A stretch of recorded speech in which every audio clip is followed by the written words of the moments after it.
দর্শক, এখন রয়েছে দেশের পুঁজিবাজার পরিস্থিতি নিয়ে বিশেষ আলোচনা। আর এই আলোচনার জন্য আমাদের স্টুডিওতে রয়েছেন the institute of cost and management accounts of Bangladesh ICMAB সাবেক প্রেসিডেন্ট ASM শাইখুল ইসলাম। দর্শক, আপনারা আমাদের সাথে আলোচনায় যোগ দিতে পারেন 818-9925 ও 818-9926 নম্বরে ফোন করে। আপনাকে স্বাগত 21 বিজনেসে। ধন্যবাদ। সাম্প্রতিক সময়ে আমরা ব্যাংকের এক্সপোজারের সমাধান পেলাম, সেই সাথে মনিটারি পলিসি পেলাম এবং সেখানে বেশ কিছু নির্দেশনা আমরা পেয়েছি। তারপরে আসলে কাঙ্ক্ষিত বাজার কিন্তু আমরা পাচ্ছি না। কেন পাচ্ছি না? ধন্যবাদ। নতুন গভর্নর খুব কম সময় হয় উনি দায়িত্ব নিয়েছেন। দায়িত্ব নিয়েই উনি জুলাই ডিসেম্বর 2016 প্রথম মানিটারি পলিসি ঘোষণা করেছেন এবং উনি এটাকে বলেছেন যে কশাসলি অ্যাকোমোডেটিভ মানিটারি পলিসি। তো বুঝতেই পারছেন এখানে খুব বেশি চেঞ্জ বা খুব বেশি পরিবর্তন ওনার মাথার মধ্যে ছিল না। গতানুগতিক যেটা আগে থেকে হয়ে আসছে ওইটাকেই উনি একটু হয়তো রিফাইন করেছেন। তবে পুঁজিবাজার সম্পর্কে উনি কিছু ওখানে দিক নির্দেশনা দিয়েছেন। তিনি বলেছেন যে আইপিওর কস্ট কমাতে হবে, ফ্যাসিলিটেট করতে হবে যারা পুঁজিবাজারে আসতে চায়, যে সমস্ত ব্যবসা প্রতিষ্ঠান, এটা বলেছেন। এবং আরেকটা বলেছেন যে পেনশন ফান্ড খুব সহসাই সরকার একটা ভালো নীতিমালা করতে যাচ্ছে। এই ফান্ডটা মার্কেটে আসলে এটাকে মানি মার্কেটে ব্যবহার করার একটা কথা উনি বলেছেন। এবং দুইটা জিনিস আমার কাছে একটু অবশ্য আমাদের দেশের মতো এইসব দেশে এটাই স্বাভাবিক, সরকারকে যেমন একদিকে মুদ্রাস্ফীতি ইনফ্লেশন একটা কন্ট্রোলে রাখতে হয় সাধারণ মানুষকে খুশি রাখার জন্য, আবার অন্যদিকে জিডিপিও বাড়াতে হবে। হ্যাঁ, অন্যদিকে আপনার ব্যবসা বাণিজ্য বিনিয়োগ বাড়ানোর জন্য ঋণের প্রবাহ বাড়াতে হবে। উনি যথার্থই বলেছেন যে আমাদের নতুন পলিসিতে আমরা ক্রেডিট গ্রোথ আমরা করব, ঋণের প্রবাহ বাড়াবো, ইন্টারেস্ট রেট যে নিম্নমুখী ধারা এটা অব্যাহত রাখার চেষ্টা করা হবে। At the same time inflation যেন খুব বেশি না হয় ওইটাও রেখেছেন। এটা কিন্তু একটা পারস্পরিক একটা জিনিস যে ইনফ্লেশন যাতে বেশি না হয় সেজন্য কিন্তু মুদ্রা বেশি বাজারে দেওয়া যাবে না। মুদ্রা বেশি বাজারে আসলে এই শেয়ারের দাম বা জিনিসপত্রের দাম বাড়বে। তো আবার বেশি মুদ্রা না আসলেও আবার বিনিয়োগ হবে না। It is a challenge. Government has to balance between this two economic aspects. এটাকে ব্যালেন্স করতে হবে। এইটা ব্যালেন্স করার জন্য উনি বলেছেন তো এই যে আইপিওর কস্ট কমানোর কথা, তারপরে আমরাও এই অনুষ্ঠানে আপনার মনে আছে যে আগেও আমরা আলোচনা করেছিলাম আমরা যে এই cost of doing business, investment cost, capital cost, এগুলো কমাতে হবে এবং একটা কোম্পানিকে মার্কেটে নিয়ে আসতে হবে। নিয়ে আসার সময় আমরা বলেছিলাম যে সিকিউরিটি এক্সচেঞ্জ কমিশন অত বেশি যেন কঠিন না হয়। আসার পরে যেহেতু পাবলিকের টাকা তুলে ফেলেছে, পাবলিকের টাকা যেন ঠিক মতো ফেরত যায়, পাবলিক ইন্টারেস্ট দেখার জন্য যত কঠিন নিয়ম কানুন করা যায়। এবং সিকিউরিটি এক্সচেঞ্জ কমিশন গঠনের মূল উদ্দেশ্য ছিল কিন্তু তিনটা মূল উদ্দেশ্য, অনেকগুলো উদ্দেশ্য, তিনটা মূল উদ্দেশ্য নিয়ে করা হয়েছিল। যে মার্কেটটাকে প্রমোট করা, মার্কেটে যদি প্রমোট না হয় আপনি রেগুলেট করবেন কাকে, তাই না? এবং মার্কেট প্রমোট করার জন্য প্রয়োজন হলো ইনভেস্টরদেরকে এডুকেট করা। তো এটা সুখের কথা যে সিকিউরিটি এক্সচেঞ্জ কমিশন এখন এই কাজ শুরু করেছেন, কিন্তু প্রমোট করার কাজ খুব একটা দৃশ্যমান না। এবং বাংলাদেশ ব্যাংকের গভর্নর এটা আমার মনে হয় যথার্থই বলেছেন, এটি প্রমোটের একটা অংশ। যদি বেশি বেশি কোম্পানি আপনার শেয়ার বাজারে না আসে, পুঁজিবাজারে না আসে, পুঁজিবাজার কিভাবে বিকশিত হবে? সেটাই যেটা আপনারা বলে থাকেন অনেক সময় যে দুষ্ট লোকেরা পুঁজিবাজারে গ্যাম্বলিং করে বা গেম করে, হোয়াটএভার শব্দটা ব্যবহার করেন। এটা বুঝতে হবে মার্কেট যত ছোট থাকবে এই সমস্ত গেম করা তত সহজ হবে। মার্কেটের সাইজ যদি বড় হয়ে যায় এই গেম করা তত সহজ হবে না। আজকেও যে নিউজটা দেখলেন আপনারা, number of shares, number of companies, যে এত অধিক সংখ্যক কোম্পানির শেয়ার বেড়েছে, কিন্তু what is the amount, figure কত, এইটাও কিন্তু ইনভেস্টরদের জানার কথা। যদি ছোট সাইজের কোম্পানি হয়, ছোট ক্যাপিটালের কোম্পানি হয়, তার শেয়ার নিয়ে কিন্তু খুব নাড়াচাড়া করা যাবে। সেটাই হচ্ছে ইদানিং, তাই আমরা দেখতে পাচ্ছি। সেটাই বলছি আমি, টানা বাড়ছে লো পেট অফ শেয়ারগুলো, হ্যাঁ মানে ডাবল হয়ে যাচ্ছে। সুতরাং এখানে আস্থা রাখা যায় না। সেটাই তো মূল কথা হলো মনিটারি পলিসি দিয়েই যে শেয়ার মার্কেট ভালো হবে এটা ঠিক না। অনেকগুলো কারণ, তার মধ্যেও একটা ফ্যাক্টর হলো মনিটারি পলিসি। মনিটারি পলিসি তো অব্যাহতভাবেই শেয়ার মার্কেটকে চাঙ্গা করার জন্য বিভিন্ন সময় বিভিন্ন পদক্ষেপ নেওয়া হয়েছে, কিন্তু বাস্তবে কি হয়েছে? বাস্তবে হয়েছে যে শেয়ার মার্কেট যেখানে ছিল ঘুরে ফিরে ওখানেই। তো এই জন্য বুঝতে হবে যে মনিটারি পলিসি যত ভালোই হোক, শেয়ার মার্কেট বা স্টক মার্কেট ভালো হয়ে যাবে এমন কোনো কথা নাই। অন্য অন্য কারণগুলোর সাথে জড়িত আছে, বিনিয়োগ জড়িত আছে, মার্কেট সাইজ জড়িত আছে, এবং আমার মতে সবচেয়ে বেশি ফ্যাক্টরটা হলো সারা পৃথিবীতে, বাংলাদেশে মনে হয় এটা খুব ওয়ার্স্ট, হিউম্যান বিহেভিয়ার, প্রফিটিয়ারিং অ্যাটিটিউড। আমাদের বিহেভিয়ার চেঞ্জ হচ্ছে না, যার জন্য মানুষ আমাদের প্রতি আস্থা রাখতে পারছে না। যারা ইস্যুয়ার তাদের প্রতি মানুষ আস্থা রাখতে পারছে না। আস্থার পরিবেশ সৃষ্টি না হলে যত পলিসি করেন কোনো পলিসি কাজে লাগবে না। আপনি পেনশন ফান্ডের কথা বলছেন, তো এই টাইপের কোন ইনস্ট্রুমেন্টকে আনা উচিত কিনা আসলে?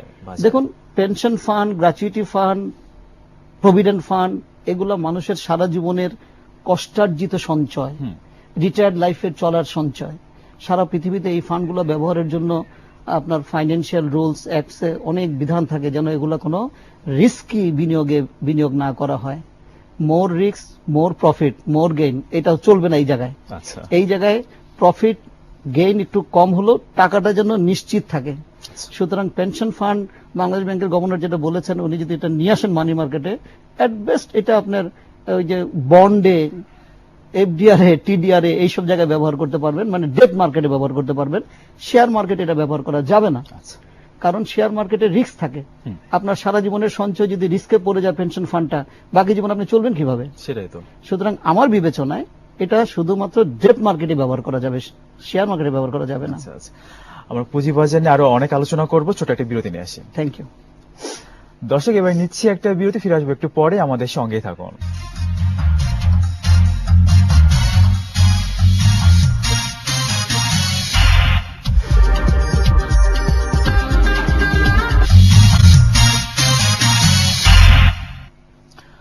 স্বাগত আবারও একুশে বিজনেসে। দর্শক, বিরতির আগে দেশে পুঁজিবাজার পরিস্থিতি নিয়ে কথা বলছিলাম institute of cost and management accounts of Bangladesh ICMAB এর সাবেক প্রেসিডেন্ট AM শাইখুল ইসলামের সঙ্গে। আবার ফিরছি সে আলোচনায়। এবার একটু আসতে যাচ্ছি যে আমরা জানি যে আমাদের ইকোনমিক বেশিরভাগ ইন্ডিকেটর কিন্তু ভালো অবস্থানে আছে, তারপর নতুন বিনিয়োগ কিন্তু আসছে না। আমি একটু বিশেষ করে জানতে চাইবো যে বিদেশি বিনিয়োগটা আসলে আমাদের দেশে আসলে ওইভাবে কেন আসে না? ধন্যবাদ। আমার কাছে বাংলাদেশ এমন একটা স্ট্র্যাটেজিক লোকেশনে অবস্থিত, আল্লাহর একটা বিশেষ রহমত, বিশেষ দান এই দেশ। আপনার আমাদের যদি বে অফ বেঙ্গল দেখেন, বে অফ বেঙ্গল আমাদের সমুদ্রর পশ্চিম দিকে ভারত মহাসাগর, শ্রীলঙ্কা, এইসব দেশগুলা সমস্ত আপনার সার্কভুক্ত দেশগুলা, এরপর যদি আরো যান মিডল ইস্টে পর্যন্ত চলে যেতে পারবেন। এই দিকে যদি দেখেন পূর্ব দিকে আসিয়ানভুক্ত দেশগুলা, এত সুন্দর স্ট্র্যাটেজিক লোকেশন এই এশিয়াতে নাই। আচ্ছা আচ্ছা। সুতরাং বাংলাদেশ বিদেশি বিনিয়োগের জন্য সবচেয়ে ভালো জায়গা, এবং আপনি শুনে খুশি হবেন আমাদের বর্তমান সরকার অত্যন্ত একটা ভালো কাজ করছে। আপনার বিগ বে of Bengal industrial growth belt, এটা গড়ে তুলছে আপনার বঙ্গোপসাগর এই অঞ্চলে। এবং এই যে আপনার LNG টার্মিনাল যেটা করছে মহেশখালীতে, ওখান থেকে আনোয়ারা পর্যন্ত 91 kilometre pipeline, gas pipeline already কাজ, মেজর কাজ হয়ে গেছে। খুবই ভালো। ইনফ্রাস্ট্রাকচার ডেভেলপমেন্টের কথা যদি বলেন, government has taken massive infrastructure development projects. কিন্তু দুর্ভাগ্য আমাদের যে আমাদের বিদেশি বিনিয়োগ, আমাদের কম্পিটিটিভ কান্ট্রি কোনগুলো? আমাদের কম্পিটিটিভ কান্ট্রি শ্রীলঙ্কা, ভিয়েতনাম, এইসব দেশ আমাদের যারা প্রতিযোগী দেশ। ভারত তো ইভেন পাকিস্তান একটা ব্যর্থ রাষ্ট্র। পাকিস্তানে পর্যন্ত বিদেশি বিনিয়োগ মোর দেন 9 বিলিয়ন। আর বাংলাদেশের বিদেশি বিনিয়োগ সর্বশেষ যে তথ্য আমার কাছে আছে সেটা হলো 2.03 or 05 বিলিয়ন। এটা একটা দুর্ভাগ্য। তো আমি অনেক বিদেশির সাথেও কথা বলেছি, বিভিন্ন বিদেশিদের সেমিনারে গিয়েছি। তারা যেটা বলতে চায়, আমাদের এখানে মূল সমস্যা হলো ব্যুরোক্রেটিক হ্যাসেল একটা সমস্যা, এবং স্ক্যারসিটি অফ ল্যান্ড, জমি। অনেক বিনিয়োগকারী বিদেশের এই দেশে এসছে, জমি পায় নাই, 1-2 বছর অনেক টাকা খরচ করে এই ব্যুরোক্রেসি যে মানে এত নিয়ম কানুন, এত দেশপ্রেমিক, তারা এত নিয়ম দেখে, এত লোম বাছে আর কি, তাদের দেশপ্রেমের জন্য শেষ পর্যন্ত বিনিয়োগকারীরা হতাশ হয়ে বিদেশ আবার নিজের দেশে চলে যায়। তো এটা একটা দুর্ভাগ্য। তো আসার কথা, দিস গভর্নমেন্ট আমার কাছে মনে হচ্ছে ভেরি সিরিয়াস বিনিয়োগের ব্যাপারে। আপনি যদি এই যে আমাদের আঞ্চলিক সহযোগিতা, সাফটা, আপটা, তারপরে আপনার কানেক্টিভিটি, যে আপনার BBIN, বাংলাদেশ, ভুটান, নেপাল, ইন্ডিয়ার সাথে যে একদিকে একটা কানেক্টিভিটি, আরেকদিকে আপনার ওই যে BSCIM, আপনার ওইদিকে ইন্ডিয়া, বাংলাদেশ, শ্রীলঙ্কা, সার্কভুক্ত দেশগুলো নিয়ে দুই দিকে দুইটা যে কানেক্টিভিটি করছে, এই কানেক্টিভিটি একটা খুব ভালো উদ্যোগ। এটা যদি আরো আগে করতো, আগে সরকারগুলো কেন করেনি আমি জানি না। একটা মানে এগুলো পলিটিক্যাল একটা ভুল ধারণা থেকে তারা এই দিক থেকে পিছিয়ে ছিল। হয় কি, ইন্ডাস্ট্রি হলে অটোমেটিক সার্ভিস সেক্টর গ্রো করে, আবার সার্ভিস সেক্টর ভালো হলে অটোমেটিক ইন্ডাস্ট্রি গ্রো করে, একটার সাথে একটা রিলেটেড। স্বাধীনতার পর আমাদের অর্থনীতির মূল ভিত্তি ছিল কৃষি, কিন্তু এখন আমরা কৃষিতে স্বয়ংসম্পূর্ণ হয়েছি, 3 গুণ বেশি ফসল হয়েছে। কৃষিতে আপনার প্রায় অর্ধেক জনগোষ্ঠী, 45% পিপল অফ দিস কান্ট্রি কৃষিতে কাজ করে, এমপ্লয়েড, কিন্তু তারপরও কৃষির অবদান অর্থনীতিতে মাত্র 16%। খুবই দুঃখজনক। না, দুঃখজনক না, এটাই নিয়ম। এটা ভালো, কারণ আপনি যদি ডেভেলপ করতে চান, আপনাকে ব্যালেন্স ডেভেলপ করতে হবে, এবং কৃষির সাথে সাথে শিল্প এবং সার্ভিস সেক্টরও ডেভেলপ হতে হবে। তা এটা ভালো হলো যে এই যে আমাদের ইন্ডাস্ট্রি এবং সার্ভিস সেক্টর অনেক ডেভেলপ করেছে। ইন্ডাস্ট্রি প্রায় 29% এখন অবদান, সার্ভিস সেক্টর প্রায় আপনার 55%-এর মতো অবদান অর্থনীতিতে। এটাই নিয়ম, কারণ কৃষির তো একটা লিমিট আছে, আপনার জমির একটা লিমিট আছে, কোন পর্যন্ত আপনি যাবেন। আপনাকে এই জন্য ইন্ডাস্ট্রি, সার্ভিস সেক্টর পাশাপাশি বাড়াতে হবে। তো এই গভর্নমেন্টের যেটা লক্ষ্য, ইন্ডাস্ট্রি এবং সার্ভিস সেক্টরের অবদান আরো বাড়ানো। এই যে আমরা lower middle income country status পেয়েছি, এই ডিউ টু দিস, যে আমরা একটা ব্যালেন্সড এগ্রিকালচার, ইন্ডাস্ট্রি এবং সার্ভিস সেক্টর ডেভেলপ করতে পেরেছি, এবং পার্টিকুলারলি আপনার ইন্ডাস্ট্রি এবং সার্ভিস সেক্টরের ডেভেলপ আমরা করতে পেরেছি। কিন্তু এই জায়গাটা যদি মিডল ইনকাম কান্ট্রিতে যেতে হয়, যেটা আমি আগেই বলেছি, এত সুন্দর লোকেশন কোথাও নাই। গভর্নমেন্ট 100টা ইকোনমিক জোন তৈরির কাজ হাতে নিয়েছে। Very very good initiative.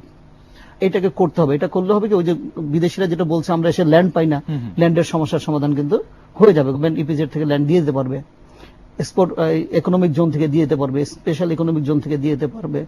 এবং তারপরে আপনার আইটি সেক্টরের জন্য কালিয়াকৈরে তো অলরেডি অনেক অ্যাডভান্স স্টেজে IT park, hitech park government যেগুলো করছেন, এগুলাকে মানে এটা একটা কি বলবো আমি, একটা আবর্ত। ইনফ্রাস্ট্রাকচার ছাড়া, ইকোনমিক জোন ডেভেলপমেন্ট ছাড়া যেমন বিনিয়োগ বাড়বে না, আবার বেশি বেশি যেমন যে আজকে যেটা কথা হচ্ছে গত 2 দিন যাবত, যে গ্যাসের দাম বাড়ানো হচ্ছে, অমুক হচ্ছে, তমুক হচ্ছে, বেশি জনগণের উপর আবার বেশি গভর্নমেন্ট রেভিনিউ বা ট্যাক্সের বোঝা চাপিয়ে দিলে আবার ইনভেস্টমেন্টও বাড়বে না। গভর্নমেন্টকে এখানে ব্যালেন্স করতে হবে। মূল জিনিস গভর্নমেন্টের রেভিনিউ প্রয়োজন। রেভিনিউ কেন প্রয়োজন? ইনফ্রাস্ট্রাকচার ডেভেলপমেন্টের জন্য প্রয়োজন। ইনফ্রাস্ট্রাকচার কেন প্রয়োজন? বিনিয়োগ বৃদ্ধির জন্য প্রয়োজন। কিন্তু একই সাথে মানুষকে তো আবার সন্তুষ্ট রাখতে হবে। চাকরি যদি তৈরি না হয়, মানে এমপ্লয়মেন্ট জেনারেশন যদি না হয়, ব্যবসায়ীরা যদি হতাশ হয়ে যায়, ইন্ডাস্ট্রি যদি না করে, শেয়ার মার্কেট, বিনিয়োগ এগুলো কিন্তু ইন্টার রিলেটেড। বিনিয়োগ না বললে কে আসবে শেয়ার মার্কেটে? আমি একটা কোম্পানি করলে না কোম্পানি নিয়ে শেয়ার মার্কেটে আসবো। তো সেই জন্য গভর্নমেন্টকে একটা ব্যালেন্স করতে হবে, এবং সবচেয়ে বেশি প্রাধান্য দিতে হবে আমার বিবেচনায় এমপ্লয়মেন্ট জেনারেশন। আপনি ট্যাক্স নেন, কিন্তু বিনিয়োগকারীদেরকে, ব্যবসায়ীদেরকে হতাশ করেন না, কস্ট অফ ডুইং বিজনেস বাড়ায়েন না। আমি এই গত মাসে শ্রীলঙ্কা ঘুরে আসলাম। আমাদের কম্পিটিটিভ দেশ শ্রীলঙ্কা, আমি বলছিলাম ভিয়েতনাম আমাদের কম্পিটিটিভ দেশ। শ্রীলঙ্কায় আমি আমার এক বন্ধুর গাড়ি পেট্রোল পাম্প থেকে অকটেন কিনলাম শ্রীলঙ্কার টাকায় 95 টাকা, যেমন তাতে বাংলাদেশের টাকায় 64-65 টাকা হয়। তো শ্রীলঙ্কায় যদি আপনি জানেন যে জ্বালানি তেল বিজনেসে একটা বড় অবলম্বন, বড় কস্ট। এখন ওরা যদি 65 টাকা 64 টাকা তেল বিক্রি করে, আর আমি যদি এখানে আমাদের দেশে 97-98 টাকা তেল বিক্রি করি, আমার তো কস্ট অফ ডুইং বিজনেস হবে, আমি তো ওর সাথে প্রতিযোগিতা পারবো না। সাধারণ ব্যবসায়ীরা কিন্তু একটা বেঞ্চ মার্কিং করে, প্রতিযোগী কোম্পানি সে কি নতুন প্রোডাক্ট বের করছে, সে কি দাম নির্ধারণ করছে, তার উপর ভিত্তি করে নিজে আরেকটা সিদ্ধান্ত নেয়, এটাকে বেঞ্চমার্কিং বলে। আচ্ছা। তো সরকারগুলোকেও কিন্তু তার প্রতিযোগী দেশ কারা কারা আছে, তারা কি করছে, তার বেঞ্চমার্কিং রাখতে হবে। আমার দেশে যদি কস্ট অফ ডুইং বিজনেস বেশি হয়, আমার দেশে যদি cost of investment, cost of fund, cost of capital এগুলো যদি বেশি হয়, তাহলে কোনো বিদেশি বিনিয়োগকারী এদেশে আসবে না, লোকাল বিনিয়োগকারীরা উৎসাহ হবে না।